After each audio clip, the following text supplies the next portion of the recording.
Kalau kita sudah bisa memandang dengan pandang hakikat mata hati, itu yang disebut namanya pandangan ma'rifat. Fanakanlah perbuatan sir itu pada zat, maka nyatalah zat itu semata-mata yang berbuat. Inilah yang disebut pandangan ma'rifat. Ini yang disebut namanya pandangan yang tembus. Ini yang disebut namanya pandangan yang kasab. Inilah yang dikatakan pandangan arif billah. Jadi pandangan yang arif billah, orang yang tidak lagi berjarak antara dirinya dengan Allah. Ya. Dialah yang bisa memandang kewujudan Allah yang nyata, yang berkehendak, yang berbuat semata-mata. Karena dia cuma yang wujud, dia cuma yang ada. Selain dirinya tidak pernah ada. Selain dirinya tidak pernah wujud, selain dirinya tidak pernah nyata. Yang nyata, yang wujud, yang ada itu hanya diri Allah semata-mata. Ini pandangan orang yang arif billah, pandangan orang yang kasab, pandangan yang bernilai pahala, pandangan yang bernilai kebaikan dan faedah itu. Nah, proses fananya tubuh, hati, ruh, sir sampai kepada zat, ini disebut namanya tarki.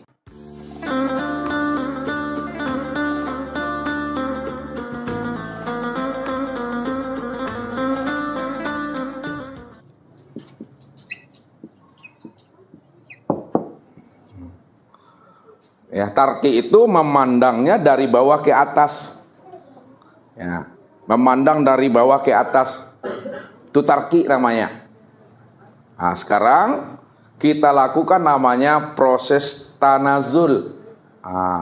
Dari atas ke bawah. Kan zat cuma yang berdiri Bapak Ibu. Ini Allah katakan itu dalilnya la ilaha illallah tuh. La ilaha illallah. Nah. Secara makna marifatnya apa artinya nih? Tidak ada. Secara makrifat? Ya, la maujud illallah. Tidak ada yang wujud, tidak ada yang ada, tidak ada yang nyata, melainkan yang wujud, yang ada dan yang nyata itu hanya Allah semata-mata. Di sini nampaknya qiyamu bi nafsihi itu berdiri dengan sendirinya. Ya, dirinya cuma yang ada Bapak Ibu. Pada segala yang ada, pada segala yang wujud, pada diri, di luar diri, pada segala sesuatu. Segala sesuatu itu juga nyatanya akan wujud dirinya. Sekarang nyatanya kudrat. Nah, lihat. Nyatanya kudrat dan iradat zat pada sir, maka kelihatanlah sir ini yang berbuat. Nyatanya kudrat dan iradat zat pada sir, maka kelihatanlah sir itu yang berbuat. Nyatanya perbuatan sir pada ruh, maka nampaklah nyatanya ruh itu yang berbuat. Nyatanya perbuatan ruh pada hati, maka kelihatanlah hati itu yang berbuat. Nyatalah perbuatan hati kepada tubuh, maka nyatalah perbuatan tubuh itu yang berbuat. Nah, lalu kita tahkikkan dia. Nah, kita tahkikkan itu, ya, kita esakan pandangan kita. Nah, ya, yang zohir dibatinkan, yang batin dizohirkan, pandang satu wujudnya. Ya. Betul-betul la maujud ilallah. Betul-betul tidak ada yang wujud yang nyata hanya Allah. Betul-betul kita ini berada dalam la ilaha illallah. Bagaimana cara mentahkikannya? Dipandang dari atas ke bawah, dipandang dari bawah ke atas. Apa yang diperbuat oleh tubuh? Apa yang diperbuat oleh tubuh? Berdiri, duduk, berbaring, memandang, mendengar, bergerak dan diam dalam pandangan tahqiq, itu nyatanya perbuatan zat semata-mata. Ini yang kita jazamkan selalu, ya, yang kita i'tiqadkan, ya. Kalau kita sudah selalu mengitikad karena menjazamkan nyatanya perbuatan zat yang berbuat, itulah pandangan yang kasab namanya Bapak Ibu. Nah, kalau udah kasab pandangan kita, maka Bapak Ibu sudah mudah untuk mengingat dan menyaksikan Allah 24 jam itu. Ya. Kenapa tidak mudah?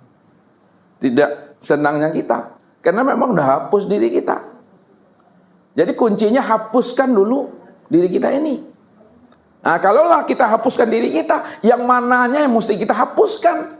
Nah, lihat jalan yang apanya yang kita hapuskan pada diri kita. Yang kita hapuskan pada diri kita ini Bapak Ibu, hapuskanlah ya wujudnya kita ke dalam wujudnya Allah. Yang pertama. Yang kedua, hapuskanlah sifatnya kita itu ke dalam sifatnya Allah. Nah, bagaimana cara menghapuskan wujud kita ke dalam wujudnya Allah, sifat kita ke dalam sifatnya Allah? Nah, tidak ada yang wujud pada diriku, baik berdiri, duduk, berbaring, melainkan yang wujud pada diriku, berdiri, duduk, dan berbaring semata-mata hanyalah Allah. Itu maknanya bahwa Allah itu bikulli syai'in muhit. Allah itu wujudnya sudah meliputi segala sesuatu. Karena segala sesuatu itulah wujud nyatanya dirinya. Minggu yang lalu kan Ustaz sampaikan tuh, kalau kita tidak mampu juga memandang Allah yang wujud pada segala sesuatu, pada segala sesuatu itu, itulah wujud dirinya, itulah butuh sange namanya Tuhan. Kalaulah kainlah menjadi baju, kalau kainlah menjadi baju, kainlah menjadi sarawa, perlukah Bapak Ibu mencari-cari kain, mencari-cari baju dan sarawa leh? Nah, kenalanya hatu kain tuh jadi baju dan cari sarawa. Tapi siapa yang tak mampu memandang kain, tak mampu dia melihat kain pada baju, tidak mampu pula dia melihat kain pada celana, itu yang butuh sange itu, yang sebenar-benar buta gitu. Ya, kalau tak mampu kita memandang kaca pada gelas, padahal gelas itu yang kaca. Nih lihat, ndak kaca, do kaco. Kalau udah kaca itu sudah jadi gelas Bapak Ibu, kaca sudah jadi gelas, perlukah Bapak Ibu mencari-cari kaca juga lagi? Ya. Kenapa tidak lagi, Wi? Karena sudah jadi gelas. Kalau memang kaca sudah jadi gelas, lalu gelas itu apa bagi kaca, Wi?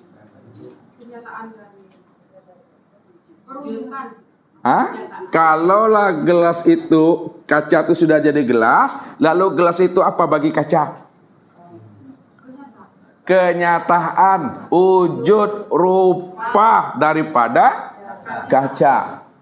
Jadi ketika kita memandang gelas, yang terpandang apa? Kaca. Yang terpandang kaca. Siapa yang tidak mampu memandang kaca pada gelas, itu yang butuh sange itu. Sekarang Allah sudah wujud pada sekalian alam. Allah telah wujud pada sekalian batang tubuh kita. Allah telah wujud pada sekalian nyawa kita. Kalau Allah telah wujud pada sekalian alam, telah wujud pada sekalian batang tubuh, telah wujud pada sekalian nyawa, lalu Bapak Ibu tak mampu memandang Allah pada sekalian alam, tidak mampu memandang Allah pada tubuh, tidak mampu memandang Allah pada harum, maka itulah yang butuh sange itu. Pandangan yang berdosa, itu yang najis batin. Bagaimana ibadah kita akan diterima Allah? Dari sejak mulanya kita beramal sudah najis, lalu tak pandai kita menghilangkan najisnya. Untuk menghilangkan najis batin, betul-betullah kita fanakan, kita leburkan, kita matikan diri kita ini. Kita hapuskan wujud kita ini ke dalam wujudnya Allah. Apa maksudnya? Itu kan masih bahasa kias tuh. Apa maksudnya menghapuskan wujud diri, meleburkan wujud diri, mempanahkan wujud diri? Mempanahkan dan menghapuskan wujud diri kita ke dalam wujud dirinya Allah, itu maksudnya sadari sesadar-sadarnya wujud diri Bapak Ibu tuh enggak ada, Dok. Sadari sesadar-sadarnya bahwa wujud kita ini tidak pernah ada sama sekali sejak mula jadinya kita. Sadari, pahami, dimengerti. Sejak mula adanya diri kita tidak pernah ada. Pertanyaannya, kalaulah sejak mula adanya diri kita tidak pernah ada, kapan sejak mula adanya diri kita tidak pernah ada? Nah, ini kan tinggikan channel seketik itu mah. Kena banyak tumbuh uban sudah tuh. Nah, kapan diri kita ini sejak mula adanya tidak pernah ada? Diri kita ini sejak mula adanya tidak pernah ada pada saat Allah itu wujud. Pada saat Allah itu nyata, pada saat Allah itu telah terang dan jelas, pada saat itu pula lah diri kita tidak pernah ada sama sekali. Rupanya yang wujud sama sekali hanya Allah. Rupanya yang terang dan jelas sama sekali hanya Allah. Itulah makna kul huwallahu ahad. Nah, ingat kaji minggu yang lalu. Kul, ini surat apa nih?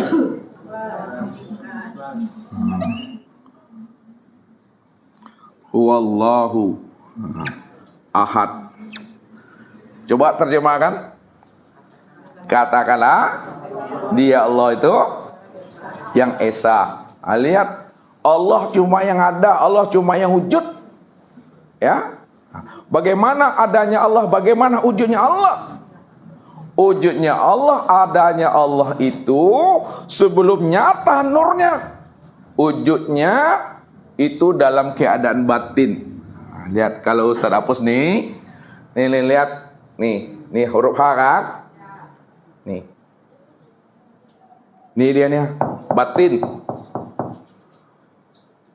Batin maknanya kosong. Batin maknanya tiada. Batin maknanya itu hampa. Kalaulah batin maknanya kosong, hampa dan tiada, bukan berarti batin itu tidak ada.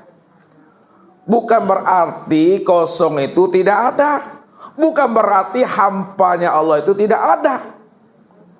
Ada, tapi belum bisa dikenal, belum bisa dilihat, belum bisa dijelaskan. Nah, Pak Bapak Ibu itu dulu. Dia kosong, dia hampa dan tiada, jangan diartikan tidak ada. Dia ada, dia wujud. Tapi ada dan wujudnya itu belum bisa dikenal, belum bisa dilihat, belum bisa diceritakan dan dijelaskan. Lalu bagaimana supaya dia bisa dikenal, bisa dilihat, bisa dijelaskan, bisa diceritakan? Lalu dia menjadi zahir. Yang batin tadi, yang batin itu supaya dia bisa dikenal, dilihat, diceritakan dan dijelaskan. Lalu yang batin jadi zahir. Nah, ketika dia jadi zahir, itu yang disebut namanya nih. Dari ini, kita lihat tarik nih. Nah, dari batin, lihat. Nah. Ini apa nih? Wow. Wow, ini wujud. Nah, ini wujud nih, wujud. Nah. Dari batin, lalu dia zahir. Zahirnya itu wujud. Wujudnya itu berupa nur. Itu yang disebut namanya nur Allah. Batinnya itu jadi wujud, wujudnya itu berupa nur. Nur itu yang disebut namanya nur Allah. Nur Allah itu yang disebut namanya nur ilahi. Nur ilahi, nur Allah disebut namanya dengan Ahmad. Itu diri yang batin. Ketika nur ilahi, nur Allah, Ahmad, nyata dia pada sekalian alam. nyata dia pada sekalian langit dan bumi, maka disebutlah namanya dengan Muhammad. Apa ayatnya tuh? Allah nurus samawati wal ard. Allah itu nur. Allah itu nur. Sekarang nurnya Allah itu yang zuhir tadi, yang disebut Ahmad itu, lalu nyata dia menjadi langit dan bumi. Itu yang disebut namanya Muhammad.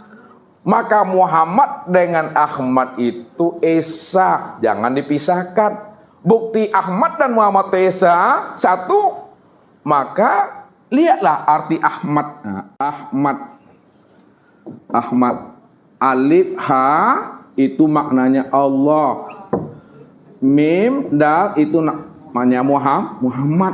Ahmad itu Allah Muhammad. Allah Muhammad itu yang esa, disebut namanya dengan Nur Muhammad. Lihat, Nur Muhammad. Jangan Bapak Ibu pandang dua ini. Nur Muhammad. Sekarang siapa Nur itu? Nur itu Allah. Ya. Nur itu Allah. Itu yang batin. Nih, Nur itu Allah, itu yang batin. Sedangkan Muhammad itu adalah yang zahir. Yang Muhammad itu nama yang zahir. Jadi Allah Muhammad Allah itu esa dia, zahir dan batin. Pada diri Bapak Ibu sudah nyata Allah dan Muhammad itu. Ya. Yang Muhammad itu pada diri Bapak Ibu itu yang disebut namanya tubuh jasmani, yang disebut jasad. Sedangkan Allah itu pada diri Bapak Ibu yang disebut insan itu disebut namanya ruh. Makanya dikatakan Allahu ruhun wa Muhammadun jasadun. Allah itu ruh dan Muhammad itu jasad.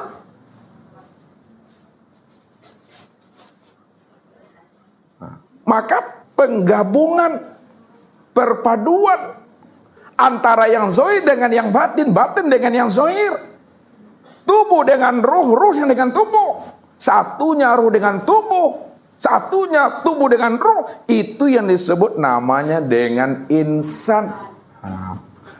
Itu yang disebut namanya insan. Lalu siapa insan? Al-insanu siri wa ana sirrahu. Ini kata Allah. Al-insanu siri wa ana sirrahu. Insan itu adalah rahasiaku dan akulah yang menjadi rahasianya insan. Itu terjemah. Lalu kita patrikan. Insan itu rahasiaku dan akulah yang menjadi rahasianya insan. Maksudnya, kalaulah insan itu rahasia Allah dan Allah lah yang menjadi rahasia insan itu, maka sesungguhnya Allah itulah yang insan itu yang sebenar-benarnya. Ya. Allah itulah yang sebenar-benarnya diri insan itu. Maka disitulah letaknya Allah itu ahad. Ahad, nih lihat ahad.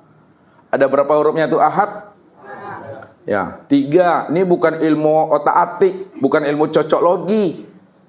Mana yang bilang ilmu otak-atik, cocok lagi, ya silakan. Ini ilmu hikmah. Ya. Ini yang dikatakan. Kullu ayatin wa harfin wa nuqtatin minal Qur'an hikmah. Setiap ayat, setiap huruf, setiap titik Al-Quran itu ada rahasianya, ada hikmahnya. Siapa yang bisa membukakan rahasia hikmah dari setiap ayat dan titik? Kata Nabi, itu adalah orang-orang yang telah dibukakan Allah rahasia dirinya kepada orang yang dikehendakinya. Makanya ayat Al-Quran itu ya ada makna zahirnya, ada makna batinnya. Wa fi ayatil Quran ya arba'atun asya. Setiap ayat Al-Quran itu ada 4 memahaminya, 4 jalan untuk membuka tabirnya. Yang pertama, al-ibarat. Yang kedua, al-isyarat. Yang ketiga, al-lataif. Yang keempat, al-haqa'iq. Al-ibaratun lil awam. Makna ibarat itu hanya bagi orang yang awam. Maka orang yang awam selalu mengatakan itu ilmu cocok logi, ilmu otak-atik katanya. Karena dia tidak mampu membuka tabir rahasia ayat itu. Yasin, Allahu a'lam bissawab. Hanya Allah yang tahu. Makna yang kedua, al-ibaratun lil hawas. Makna ibarat, makna yang tersirat itu bagi orang-orang yang khusus. Yasin itu maknanya ya insan. Wahai insan. Siapa insan? Insan itu Muhammad. Kemudian makna yang ketiga, al-lataif lil auliya. Makna yang halus itu diketahui hanya bagi orang-orang yang menjadi kekasih Allah atau wali Allah.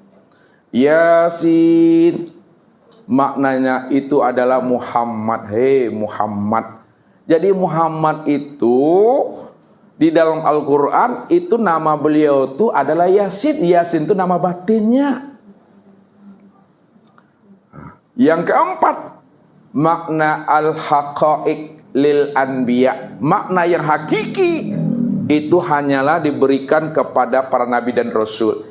Yasin, maknanya yasir, hai rahasia.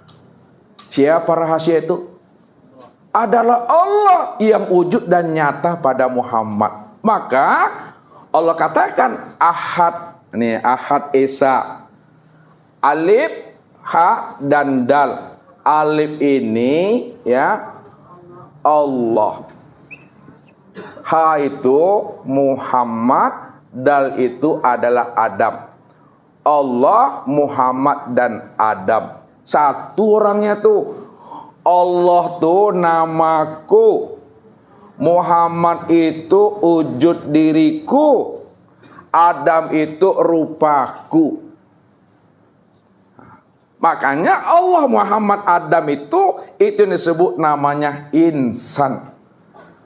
Insan itu rahasiaku dan akulah yang menjadi rahasia insan itu. Kalau aku yang menjadi rahasia insan, itu sebenarnya aku itulah sebenarnya yang disebut insan itu, Tuhan. Itulah pandangan yang kasab itu. Bapak Ibu sudah bisa untuk mengingat dan menyaksikan Allah 24 jam. Apapunlah profesi kita, gurukah kita, pedagangkah kita, menggalaskah kita, apapun, bisa kita menyaksikan Allah pada diri sendiri dari semua aktivitas dan perbuatan kita itu. Kalau tak nampak, tak nyata Allah pada diri dari semua aktivitas kita, itulah yang katakan orang yang buta. Orang yang buta apa kata Allah?